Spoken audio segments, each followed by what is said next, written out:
Management principles या principles of management, ये बहुत इंपॉर्टेंट चैप्टर है राइट आफ्टर मैनेजमेंट। ये बहुत इंपॉर्टेंट चैप्टर, बहुत इंपॉर्टेंट कॉन्सेप्ट है पढ़ने के लिए।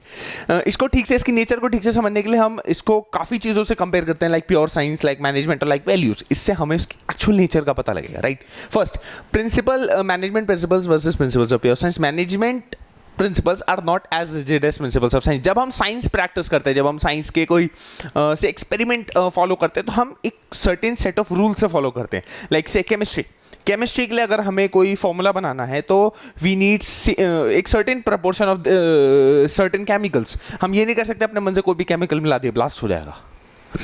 तो इसका क्या मतलब है, जो उसके रूल्स हैं वो रिजिड है। रिजिड मतलब उनको इम्प्रोवाइज नहीं किया जा सकता, उनको बदला नहीं जा सकता, वो जैसे हैं उन्हें वैसे ही फॉलो करना होगा। लेकिन मैनेजमेंट ऐसा नहीं है। मैनेजमेंट ऐसा नहीं है कि आज मैंने जैसा मैनेजमेंट करा मैं कल भी वैसे ही करूँगा, नहीं। मैं वो देखूंगा कि किस तरीके का मैनेजमेंट मेरी टीम के लिए ज़्यादा बेहतर है, किस तरीके का मैनेजमेंट मुझे ज़्यादा से ज़्यादा एफिशिएंट रिजल्ट्स ला रहा है। Second, management principles deal with human behaviour and can not be tested in laboratories. मैं साइंटिस्ट हूँ, मुझे अपना कोई केमिकल टेस्ट करना है या कोई फिजिक्स का लॉ अप्लाई करना है, I have to go to a laboratory, right. What does that mean? इसका ये मतलब है कि साइंस के जो प्योर साइंस के प्रिंसिपल्स हैं वो लेबोरेटरीज में टेस्ट होते हैं। इसका क्या मतलब है कि सपोज मुझे 30 ml ऑफ HCl मिलाना है, राइट।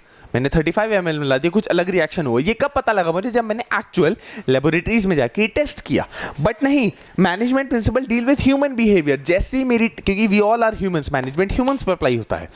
जैसा हमारा बिहेवियर है, जैसा हमारा वर्किंग एथिक्स है, जैसे हमारी वर्किंग एफिशिएंसी है, उस तरीके से मैनेजमेंट इंप्रोवाइज होता रहता है।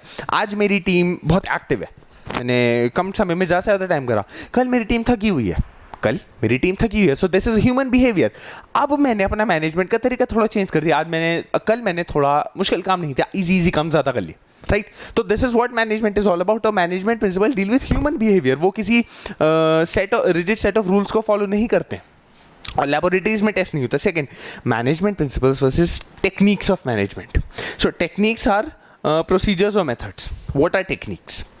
अगर मैं कहता हूँ कि मुझे इस टेक्निक से एक वुडन बॉक्स बनाना है, से आई एम अ कारपेंटर, मुझे इस टेक्निक से वुडन बॉक्स बनाना है, सो वो टेक्निक तो रिजिड होगी ना। वो टेक्निक तो वही होगी जो मुझे उसी तरीके से वुड का पीस काटना होगा, उसी तरीके से पॉलिश करना होगा, उसी तरीके से स्क्रू करना होगा, उसी तरीके से तैयार करना होगा।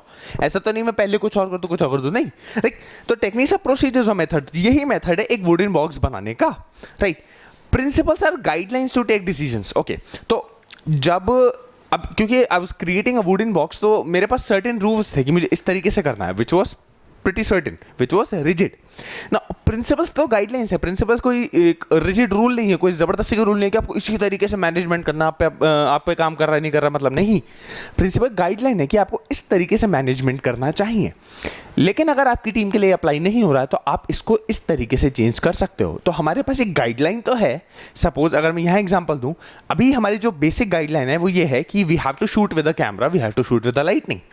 बट सपोज लाइट चली जाती है, हमारे पास लाइटनिंग नहीं है, अब क्या? अब हमारे पास इसका मतलब शूट थोड़ी रुकेगा। अब हमने मैनेजमेंट में हल्का सा चेंजेस करा, हमने सारे कर्टेन्स हटा दिए, नेचुरल लाइट जितनी ज़्यादा से ज़्यादा अंदर आ सकती है उतना करा और कैमरे से करना शूट करा, राइट। हमने क्या बदला? गाइडलाइन हमारी सेम थी, लाइटनिंग आनी चाहिए थी, बट हमने अपने हिसाब से चेंज कर दिया। So that is what it's about. Principles are guidelines to take decisions while practising techniques. या तो प्रिंसिपल गाइडलाइंस थी, ये प्रिंसिपल्स थे, वो गाइडलाइंस थे, हमने उसी गाइडलाइन के तहत काम किया, लेकिन जो हमारे लिए काम किया हमने उस तरीके से इम्प्रोवाइज किया। Third, principle versus values. Principles को हम वैल्यूज के साथ इसलिए कंपेयर करते हैं क्योंकि they have moral guidelines, principle are just guidelines. Okay, values are moral guidelines. Suppose I am a person, I am a human, मेरी कुछ वैल्यूज़ हैं, मैं अगर अच्छी वैल्यूज़ के साथ बड़ा हुआ हूँ, वो मेरी मॉरल गाइडलाइंस है। मैं किसी स्ट्रेंजर से किस तरीके से बात करता हूँ, अपने से बड़े से कैसे बात करता हूँ, अपने छोटे से कैसे बात करता हूँ, ये मेरी मॉरल वैल्यूज़ है। इसका मैनेजमेंट से कोई लेना देना नहीं है। क्यों? क्योंकि principles are just guidelines. Principles तो सिर्फ गाइडलाइंस है, मुझे उसी तरीके से फॉलो करनी है जिस तरीके से वो हैं, ऑफ कोर्स इम्प्रोवाइजेशन करने के बाद if need be. Values are rules of behaviour, principles are truths. Values हमारे बिहेवियर के रूल्स हैं। अगर मैं किसी बड़े से बात करता हूँ तो वो मेरी वैल्यू है। अब मैं अगर मैं किसी बड़े से इससे बुरी तरीके से बात करता हूँ तो वो मेरी वैल्यूज़ हैं, वो ह्यूमन बिहेवियर पे बहुत ज़्यादा डिपेंड करती हैं, वो बिहेवियर के रूल्स है। अगर मेरा बिहेवियर गंदा है तो मैं बड़े से भी अपने से बड़े से गलत तरीके से बात कर रहा हूँ। So that is my values. But principles are truths, principles तो ट्रूथ है। एक सर्टेन सेट ऑफ प्रिंसिपल है, आपको उसी पे काम करना है, उसी तरीके से काम करना है। आप अपनी तरफ से ऑल्टर कर सकते हो लेकिन आप सच्चाई थोड़ी बदल सकते हो। So that is why we compare management principles with all these things to understand like उसका एक्चुअल नेचर क्या है। आई होप आपको प्रिंसिपल्स ऑफ मैनेजमेंट अच्छे से क्लियर होगा। कोई क्वेश्चन हो तो प्लीज़ आप कमेंट करिए। Make sure you subscribe, make sure you like. Thank you.